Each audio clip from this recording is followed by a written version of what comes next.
Divine Intimacy, number 128, Patience. Presence of God. O Jesus, meek and divinely patient, teach me the secret of true patience. Meditation 1.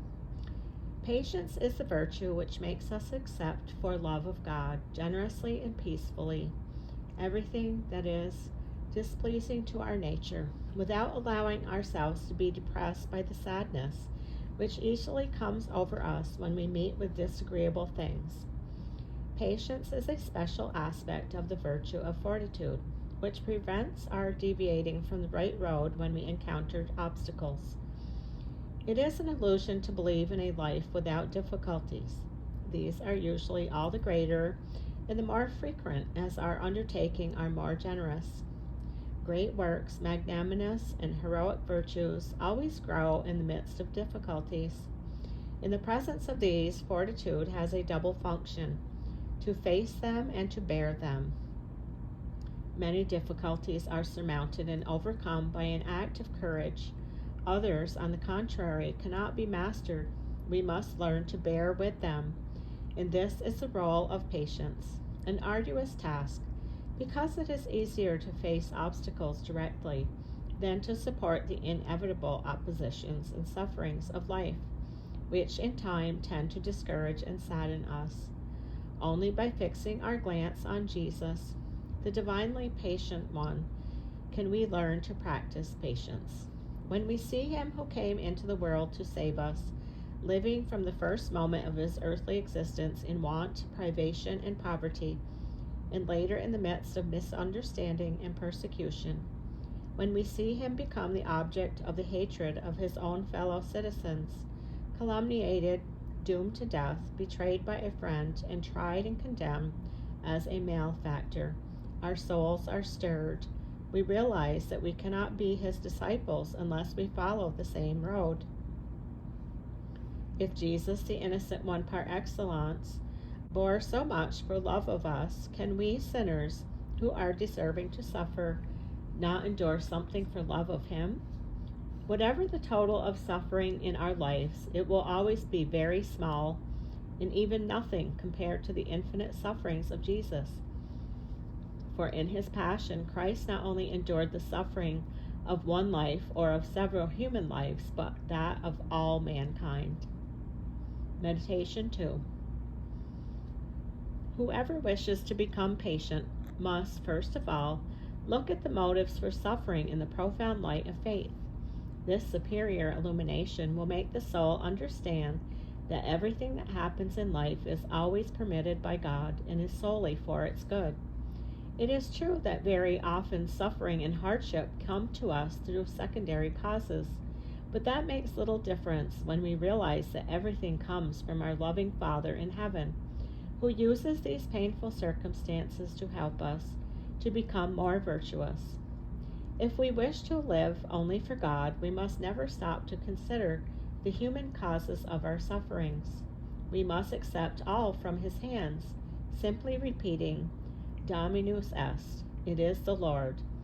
This acceptance does not prevent us from feeling, even deeply feeling, the weight of suffering. Jesus also felt it in his agony in the Garden of Olives, but it does help us to be undisturbed, to preserve peace and serenity, to maintain self-control, and consequently to be patient.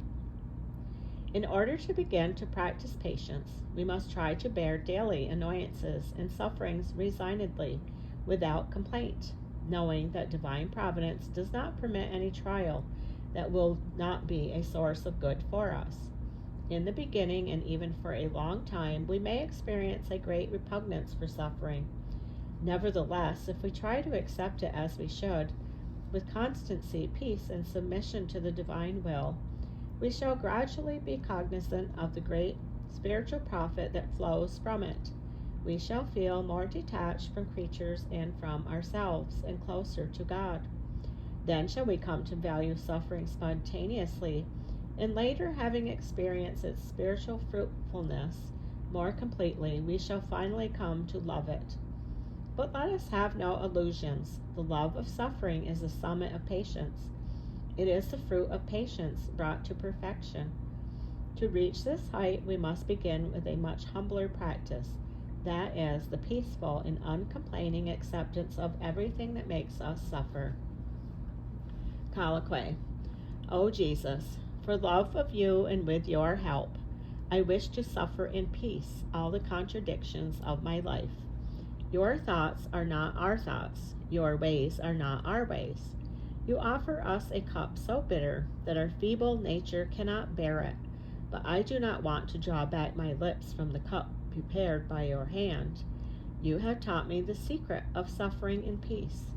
Peace does not mean joy, at least not sensible joy. To suffer in peace, all I have to do is to will all that you will. To be your spouse, I must be like you, and you are all covered with blood and crowned with thorns. You wish to make me like you. Then should I fear that I cannot carry the cross without weakening? On the way to Calvary you fell 3 times, and I, a poor little child, do I not wish to be like you? Should I not wish to fall 100 times, to prove to you my love, rising up again with more strength than before my fall? It is very consoling for me to remember that you, the God of might, knew our weaknesses, that you shuddered at the sight of the bitter cup which earlier you had so ardently desired to drink. O Jesus, what it costs to give you what you ask. But what happiness that it does cost. Far from complaining to you on the crosses you send me, I cannot fathom the infinite love which has moved you to treat me so. O Lord, do not let me waste the trial you send me. It is a gold mine I must exploit. I, a little grain of sand, want to set myself to the task without joy, without courage, without strength, and all these conditions will make the enterprise easier. I want to work for love. In spite of this trial which robs me of all sense of enjoyment, I can still say, you have given me, O Lord, a delight in your doings. For is there any greater joy than to suffer for your love, O my God? The more intense and the more hidden the suffering, the more do you value it. And even if by any impossibility you should not be aware of my affliction, I should still be happy to bear it, in the hope that by my tears I might prevent or atone for one sin against faith. TCJ, letters 63, 51, 184, 59, story, 9. End of number 128, Patience.